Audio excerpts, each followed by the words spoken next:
Sveiki visi, mūsų 5 laida.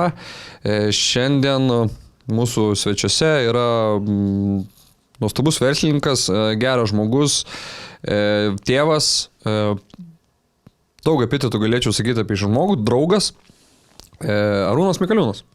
Labas, Arūnai. Labą dieną.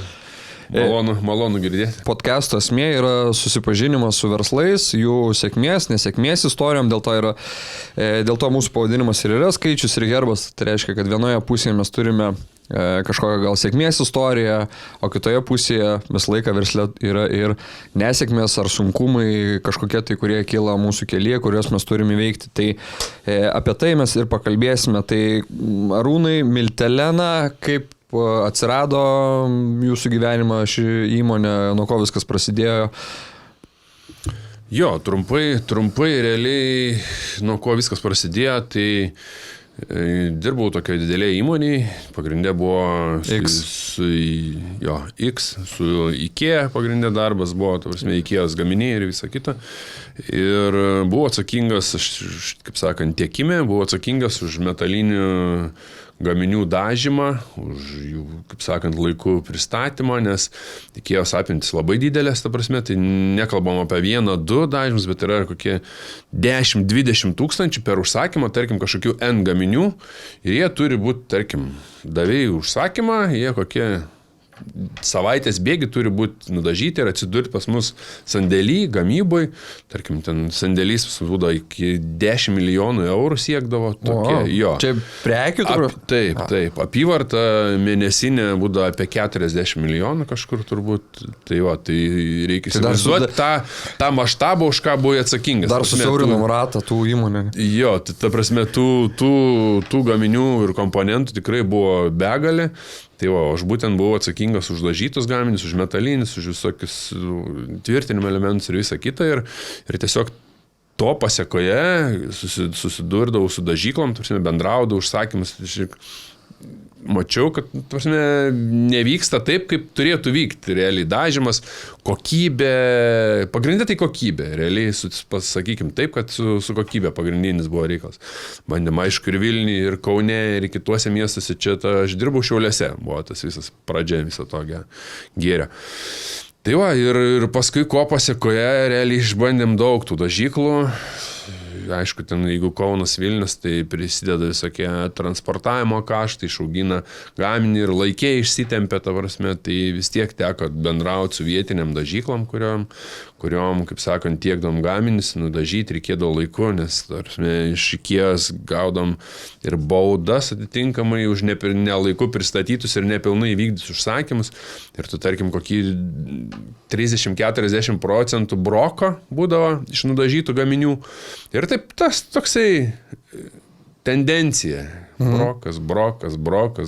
Tai praktiškai mano bėdė. Kodėl nepavadinot brokas? 8 metai to darbo privedė prie tai, kad reikia imti daryti ir daryti reikia kokybišką dažyklą, o ne, aš nekalbu apie garažo stiliaus ar dar kažkokias, ta prasme, tai nėra tų dažyklų, bet kokybiška tai yra, ta, kuri žmogus pasiema, atvežia gaminį ir pasiema net negalvodams, kad kažkur kažkas yra blogai, Tai mes susidūrėm su tą problemą, kad reikia daryti kokybiškai, gerai ir visą kitą. Tai nenorėjau daryti, kad būtų ten kažkokia spinta, kažkokie, nusipirkai, nuputėjai, jeigu darau, sakau, tai reikia daryti su cheminiu paruošimu, nes tai labai svarbu kokybei ir plauni, džiavini, daugiau nieks nebelečia tų gaminių, nes vis tiek rankos pirštai riebaluoti, tai būdavo netgi taip, kad tu matai pirštą antspaudą, realiai, paėmė gaminį, uždėjo, ant to, tu matai pirštą antspaudą, tai kaip čia? Bet gali atsekti, kas tai padarė?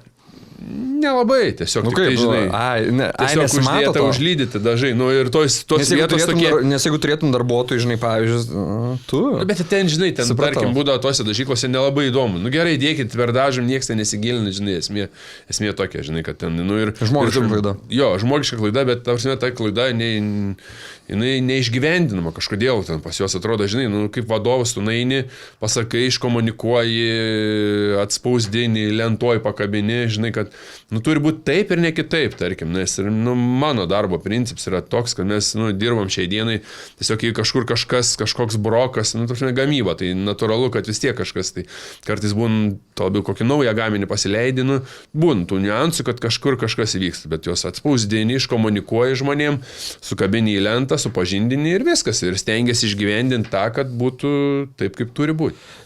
Fortunata uždavė tau klausimą. O prašau. Užduot galiu? Taip. Kada bus cinkavimo cechas Klaipėdoje? Jo, domėjausi stipriai tuo klausimu, kaip sakant, jau, kaip sakant, buvau ir apvažiavęs kelis cinkavimo cechus, bet kadangi realiai šiais laikais yra ekologija, labai stipriai riboja ekologiją. Aš jau sakiau tą ekologiją. Nes cinkas yra labai pavojingas. Ten daro ten be 6 ekvivalentą kažkokį yra, tai ir ta chemija sukurta realiai, bet tarkim, jeigu padaryt, tas pats kaip ir kiekvienos įmonės. Jeigu tu darai kažką, tai aš to požiūrė, kad turi daryti gerai, kokybiškai, bet ne taip, kad kažkas... Aš galiu padažyti, galiu su penzeliu galbūt pamaliavoti, su flakonėliu užpūsti, ta prasme, bet čia yra, žinai... Volelis dar yra. Jo, šepetuks, kur šeriai krenta. Ta prasme, yra tų būdų dažyti. Tas pats ir cinkavime. Jeigu tu nori gerai dažyti, ta prasme, tai tu turi investuoti, yra apie 1,5 milijono ir tie gaminiai nebus tokie labai jau dideli, ta prasme, ten kokį kalbam apie vonės gabaritus, kokie 2 metrai ant metro, tarkim, kažkokius gaminius, kuriuos galėtum cinkuoti. Automobilio kėbulo nepanardintum? Nepanardintum. Jeigu kalbant apie automobilio kėbulą, tai ten jau vonės ir tų vonių kokių 20 turi būti. Visas ciklas turi tą, kol nuriebalį, nušarmin, nuplauna. Ir ta prasme, tai įsivaizduokit, kokią liniją turėtum daryti. Kokių patalpų reikėtų ir tai turbūt neapsimoka, nes nėra poreikio tokio. Nėra tokio poreikio. Jeigu būtų tai paprasta, tai manau, kad Klaipėdai tikrai būtų vakarų regione, tikrai turėtų tą... Bet gal turi kokią gerą istoriją, kur sutaupėjai tūkstančius. Arba kaip tik už tavo pas tai išleido milijoną, bet sutaupė per ilgajam periodui. Žinai, mes kartais tokia, žinai, mes ten su tais metalistais galbūt tokių, žinai, tų praktikų jie nesidalin, galbūt ir sutaupa.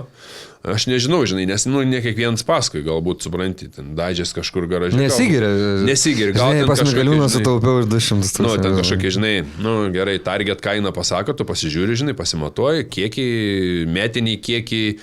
Mano vis tiek numeris 1 yra ilgalaikiai kontraktai, ilgalaikiai projektai, su kuriais aš, žinai, važiuoju, man, kad nebūtų sezoniškumo, ten, tarkim, žiema, vasara, ten, žinai, kažkokie tokios, žinai, žirklės, kurios, žinai, įtakoja tavo, žinai, apyvartas, nes vis tiek žmonės prisiemi, tu juos, tu turi apkrauti. Vis liekam savo darbą, žinai, o ten tuos skaičiavimus, ką mes klientui kažkam gal sutaupėm, tikėtina, kad sutaupom kažkur, žinai, vis tiek, kad atein, gaunu kokybę, gaunu terminus plius minus, žinai, ir gaunu, žinai, patikimą, tarkim, užsakymą, žinai, pateikim laiku.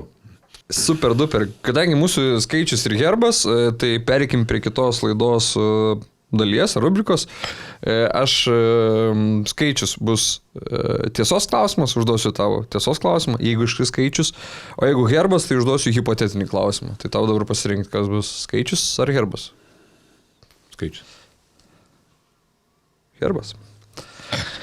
Hipotetinis klausimas. 4 iš 5 neatspėjo.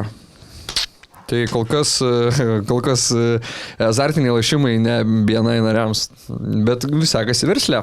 Koncentracija kitur. Taip. Hipotetinis skamba taip. Tu dabar persėdi į 3 golfą ir lieki toks pat. Ar priaugi 20 kg, bet vairuoji ką nori? O prašau. Ne, persėdu į 3 golfą. Kokios spalvos? Balta. Balta. Nes mano 3 golfas, mano pirmo gyvenime mašina buvo 3 baltas golfas. Kokie numeriai? Neatsiu, 844 skaičiai. 844. Dabar kokias numeris turi? Nesakysiu. Gerai. Tai geras, pirmas golfas, kur pirkai? Ne pirmas, 3 golfas. Ai, bet pirmas automobilis.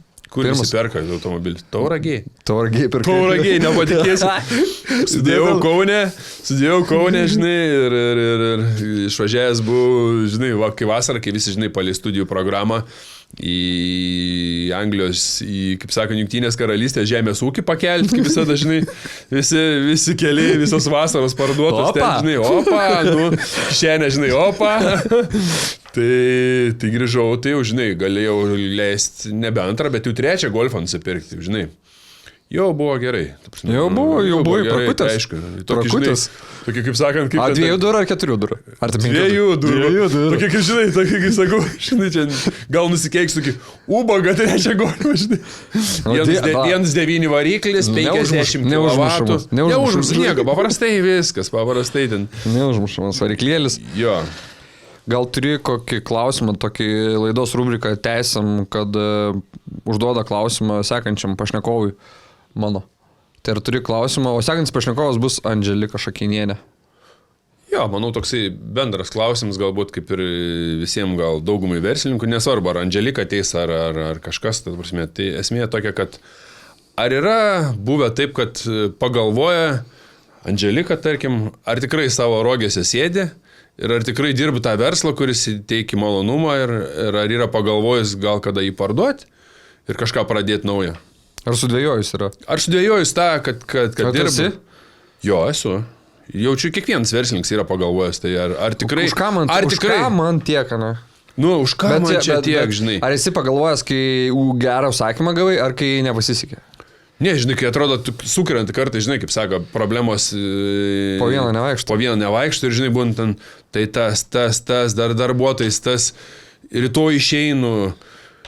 Poryt kits ten sergu, kits sergu, ten trečias vienas žodžiu irgi dabar iki kokio pusmečio, žinai, nes ten, man ten, žinai, kokie sanarys ar kažkas, ir taip, žinai, sukrent viską ir tu galvoji, blemba, dirbčiau gal, žinai, davai nusiperku kokį bobketą, varau, par statybos ten, žinai, ariu, ten, žinai, 100 gaunu į dieną, ten realiai gal 200 ar 3, žinai, nesvarbu, nesmė pinigų.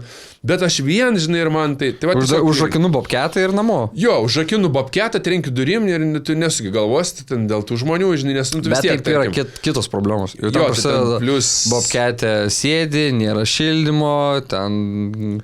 Ne ten nuvežį. Galbūt, taip. Bet, žinai, tai iš tos serijos, kai tu turi, žinai, kokį 10 žmonių po savo ranką, tarkim, žinai, kiti turi, aišku, atitinkamai daugiau, žinai, bet esmė tokia, žinai, ar kirbėjo kada nors mintis keisti veiklą, ką darai šiai dienai. Gerai, užsirašysiu. Ar kirbėjo keisti veiklą? Tarp kitko, ačiū už dovaną. Šiandien Rūnas atnešė podelių. Tikrai galvoju, kad kava bus skanesnė, nes aš patinka man geltoną spalvą ir prie podelio ir... Miltelena. Tai čia pas... tu nedažai. Čia... Ne, podelio neuždažys. Tikrai ne. Gerai, mes turime juodą dėžę. Skaudės? Tau? Iš juodos dėžės, žinai, kišk ranką. Štai, išlikimo. Aš nežinau, ar jinai yra... Ištraukia. Ar jinai yra sunki, bet jo, skaudėtų tau. Tu užduosi klausimus, taip ar ne? Čia yra su tavo verslu susijęs daiktas. Su mano verslu susijęs daiktas. Aš atsakysiu taip ar ne. Ar nori, kad atsakyčiau šilta? Taip, ne. Nu gerai. Metalinis? Ne. Dažytas? Ne. O miltai? Nu, ta prasme... Ne koksas. Ne koksas. Jo, tarp kitką apie koksą, paskui galėsim papasakoti. Tokia istorija susijusia, tokia galėsiu dar, ne, įterpti paskui. Galėsi įterpti, aišku, bet tai... Nu, tai sak, toliau. Medinis? Ne. Namų apyvokos? Ne. Ne namų apyvokos. Automobilis? Ta prasme, su automobiliu susiję. Su automobilė... Ne automobilis čia. Nu, mini, galbūt kažkas tai. Mini Cooperis. Nu, žinai, modeliuks. Žinai, kaip būtų Latvija. Ne. Tu buvai arti tiesos. Atrodo, nusimušomės. Buvai arti tiesos. Jau beveik pasakęs. Rimtai? Jo, grįžk, kad gal dabar atružuliok. Namų apyvokas? Ne. Ne namų apyvokas. Dar. Bet metalinis, sakai. Atgal dar. Dar? Dažytas, su miltais. Va. Tai čia kažkoks maisto produktas? Ne. Ne maisto. Nevalgomas. Tikrai nevalgomas. Oi, blembačkai. Kruopas? Kruopas? Ne. Ne kruopas. Bet miltai. Miltai. Čia yra miltai. Cukrus. Druska. Čia druska yra. Ai, druska čia yra. Druska. Tai druska ne miltai, kristalai. Blemba, nes negerai suformuluotas reikalas. Pakišai. Ačiū mūsų pagalbininkam, kurie įdėjo į dėžę nemiltų. Druskas. Bet gerai, atspėjai iš kelinto karto. Tai beveik iš pirmo, iš antro. Tarp kitko, Arūnas yra ilgametis BNI Memel narys. Kaip tu atsiradai BNI Memelyje? Jo, mano pradžia buvo... Pradėjau BNI klube lankyti Šiauliuose, nes kadangi dar dirbau ir paskui pradėjau savo veiklą, tai prasme, tai viena koja buvo dar, žinai, viena koja savam versle. Kas pakvietė? Pakvietė, buvęs toksai, kaip sakant, ir Saulės klubo prezidentas BNI Saulė. Tai su prezidentais, žiūriu, gerai sutari. Jo. Be abejo, su prezidentu ir bendrauju buvusi. Gal ir esamų. Nėra tokių. Gal ir esamų, gal ir būsimų dar ateityje, gal Lietuvos mastu. Jo, nenukrypkim nuo temos, esmė, kad pakvietė, nes, tipo kaip verslo terpė, plėsti, parodyti save, pateikti, ta prasme, tai paaiškino, ir taip man kažkaip, žinai, kaip naujam. Prieš 7 gal kažkas, turbūt taip. Ir po to, kaip sakant, aš ten lankiausi kaip sėčių teisėmo, paskui persivedžiau į Klaipėdos klubą, tiesiog nesleido, kadangi dėl vietos keitimo, tai BNI Lietuvoje neprieštaravo ir tiesiog keičiu miestą, gyvenamą vietą, tai su mielu noru persimetė. O dėl ko tu perėjai iš Šiaulių čia? Nes Šiauliuose tikrai buvo tų dažyklų daugiau, o čia, ta prasme, niša buvo... Tiesiog dėl verslo perėjai? Dėl verslo, jo. Ir ta prasme, kad ir tų pramonės, ir miestas didesnis, ir uostas, ta prasme, tai... Nepasilgai Šiaulių? Vizija. Tarp kitko važiuoju šiandien, bet kažkaip į mėnesį kartą ir viskas. Ir aš daug, ta prasme, ir klientų turiu Šiauliuose. Su daug tų metalo įmonių bendravom ir kai kurios klientus išsivedžiu pas save ir nes jie mato, kad kokybė tenkina jų lūkesčius ir viskas. Mes, kaip sakant, siunčiam savo transportą, įrenkam gaminius. Jiem nereikia Šiauliuose, tarkim, jeigu tu kažkur į dažyklą, tai tu turi organizuoti, kad iš savo sandėlę nuvežtų į dažyklą, iš dažyklos pasiimti, ta prasme, tai papildomi kaštai. O mes savo ruoštų, padėdami klientui ir įsivertinti ir kainas ir visą kitą, siunčiam savo mašiną, susirenka gaminius, parvežam, nudažam, atliekam darbą, pristatom vėl į jų sandėlį ir jie patenkinti. Jis išėpia, laimingi, pinigus trina. Ir jiem, žinai, sakau, kaip ir viduj savo miesto. Bet tai Memelį tavo gerai? Memelį jo, viskas gerai. Aš jau daug metų tą Memelį pasikeitė daug žmonių, bet vis tiek, kad principas, pats formatas, viskas yra gerai. Ką rekomenduotum dabar žiūrinčiam žmogui, kuris galvoja, kaip verslą išsukti ar kaip verslą galėčiau praplėsti? Tai manau, kad čia net nedvėjoti, net nereikia, nes tas dabartinis mokestis realiai to, kaip sakant, tame klube tai nėra ten 10 000, kad kažkas būtų ten ir čia realiai gauni 1, 2, 3 užsakymus ir viskas ir atsiperka realiai. Tai plus tu gauni bendravimą, gauni 40-50 verslų su savo atitinkamu bagažu, žinių, kontaktų, 1100 verslų. Tik tai tiesiog kiti galbūt net siaurai žiūri, neišnaudoja, ta prasme, bet yra visos galimybės važiuoti į kitus miestus, į kitus klubus. Tų klubų yra tikrai daug, nežinau, šiai dieną kokį 30 turbūt, ne, ar kažkas. 30. Šiandien dar vienas atsidarė jau. Dar vienas atsidarė, jo, tai matai, bendruomenė auga, žinai, jeigu tau to labiau kažkokia, tu dirbi visai Lietuvą, tai tarpsime, kaip ir mano verslas ir aš dirbu visoje Lietuvoje, tai ir tos naudos būdavo, tarkim, važiuoji per kitus klubus, pažįsti, pateiki save, tarkim, nes kiti Vilniečiai ar Kauniečiai ar Panevėžiečiai ar Kėdainiečiai, tarpsime, turi objektų pajūry, tarkim, ir kartais prisireiktos to dažymo ir jie skambino, čia labą dieną, čia mes iš BNI, ten kažkokio tokio klubo. Esmė jau tas BNI vardas, žinai, nesmė koksai klubas, bet esmė, kad BNI vardas.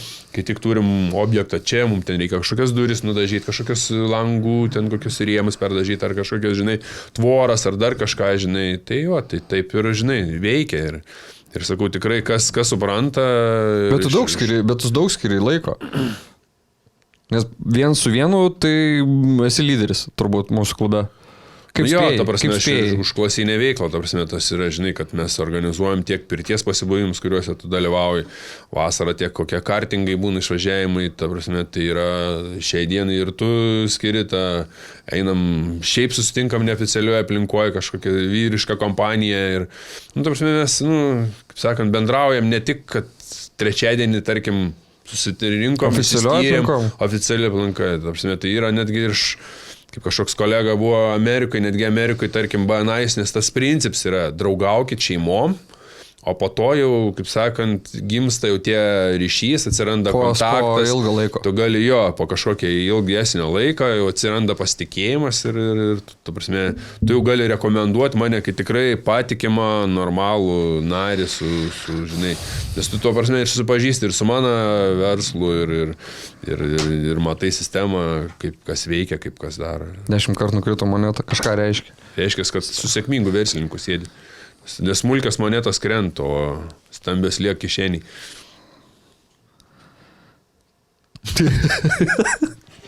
Čia tavo toks moto. Požiūris. Jeigu euras nesilenksiu. Jeigu Šakilas Anilas pamatytų $100, tai kol jisai pasilenktų, jis uždirbtų daugiau. Greičiausiai. Iš tos serijos, jo. Nesilenktų prie euro, tai... Smulkiai už tą tik krenta, bėg žemė. Einu toliau. Ką palinkėtum? Kam? Visiems. Ne, nepalinkėtum, gal suformuluosiu taip. Kokį patarimą duotum? Gyvenimišką. Arba iš savo patirties. Kaip sakant, išlikti savim, nešokti aukščiau, kur nešoka nieks ir tiesiog, ir manau, kad tiesiog neskaityti, kad kaip sakant, žvelgti konkurentus kaip į draugus.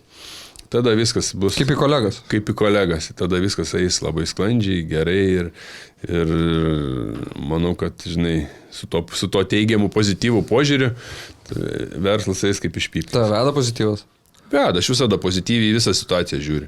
Aišku, būna tokių, kad kritinių, žinai, kad tikrai jau kartais, bet čia nuo dienos turbūt priklauso, čia visiems kiekvienas, žinai, žmogiškas faktorius tai yra, žinai, nes nesam kažkokie robotai ir turbūt įsunki, žinai, bet aš visada su pozityvu žiūriu, žinai, gerai, nėra to, bus kits, žinai, ir taip ir, Jo, ta frazė, kad reiškia, ne tau skirta buvo. Taip, viskas okei, ta prasme, tai sakau, ta prasme, kad yra ir tų, žinai, ir tų užklausų suskaičiuoji, tarkim, žinai, yra tų pavyzdžių, kad, suskaičiavau 2-3 pasiūlymus komercinis ir jau laukiu, kad jau man viskas, žinai.